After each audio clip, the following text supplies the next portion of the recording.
Comme 7,6 millions de Français, Benoît a choisi de partager son quotidien avec un ami à quatre pattes. Mais derrière ces airs de chien de famille se cache un héros à la cape bleue. Saphir est un handi-chien. Nous sommes partis à la rencontre de l'association qui a fait de lui un chien Je d'assistance. m'appelle Marie-Christine et je suis déléguée de l'association sur le groupe de Grenoble.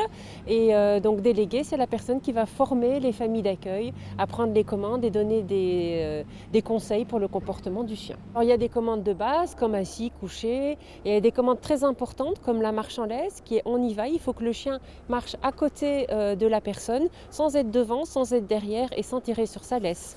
On a des commandes aussi comme le tug qui permet d'ouvrir une porte de placard ou une commande importante qui est la commande aboie qui va permettre au chien d'aboyer pour alerter l'entourage que la personne est en situation de difficulté et qu'il faut venir l'aider. Depuis ces 2 mois, Ulkio suit son apprentissage auprès de Maude. Donc je suis Maude, je suis famille d'accueil. Le rôle de famille d'accueil, c'est deux rôles principaux. Ça va être de sociabiliser le chien et puis de l'éduquer, récompenser tous les bons comportements.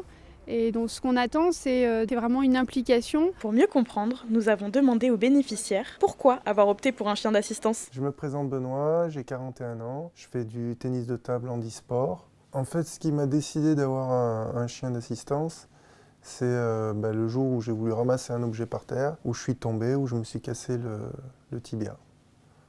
C'est là où je me suis dit, ça serait peut-être bien d'avoir un chien, parce que c'était un tout. Mais voilà, c'est là où je me suis penché sur les chiens d'assistance.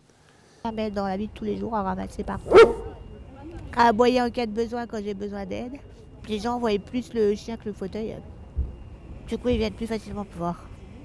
Alors, on va dire techniquement, Tuna qui peut m'aider par exemple quand je rentre chez moi à enlever ma veste. Une fois qu'on a un chien d'assistance, c'est très difficile de s'en passer.